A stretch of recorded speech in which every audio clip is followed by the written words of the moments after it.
The first time that President Museveni is intervening. How optimistic can we be that things will be different this time around? Well, good evening and thank you very much. There's definitely great optimism this time around, considering that these are the second level of dialogue or talks that Uganda is and Museveni too is going to mediate. But we could just, going back to July, when the first level of talks were held in Burundi, little came out of those particular talks because like I earlier said, limited cooperation between the government, the ruling government itself, and the opposition parties that were, and different stakeholders that were involved in those particular talks. But this time round, like a statement earlier from the Ugandan government, they said it was appropriate and critical that the dialogues resume. So definitely, I think Uganda, Burundi, and the greater part of East Africa would really want to see peace back in Burundi, and these talks definitely will be very, very important to having a lasting solution to the situation in Burundi. Leon, what has the public sentiment been in Uganda, given the fact that the crisis in Burundi was triggered by presidential term limits that President Museveni is accused of violating himself? Well, little, by the way, has come out of the Ugandans themselves, despite the fact that they are within the East African community.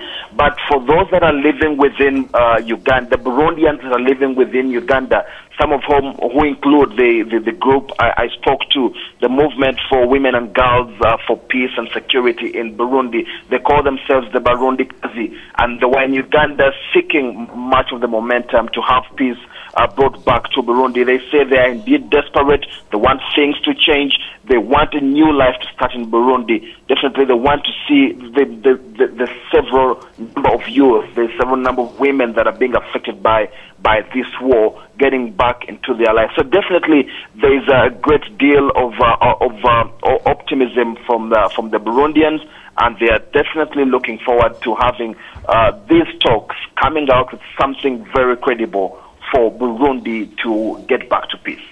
Now, one of the regional implications of this crisis is the influx of refugees into Uganda. Uganda is now home to almost 500,000 refugees, the highest number ever in the country's history.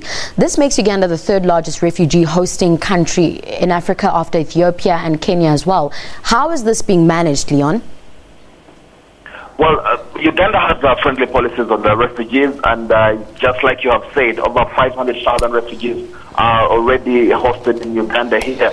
But Uganda and its friendly policies allows for refugees to come in, and they are given houses, they are given land to farm. So the refugees that come into Uganda tend to be more comfortable. Kampala itself is not quite dealing with the situation, but with the influx of refugees coming in, especially from the southern western parts of Uganda, and in working relation with the UNHCR, that's the refugee transfer there, and also the Red Cross, much is being done to having these refugees feeling much better away from the violence that they have been experiencing in Burundi. Leon, we will definitely be keeping track of these talks. Thank you so much for that update. That was Leon Ssenyange talking to us from Kampala in Uganda.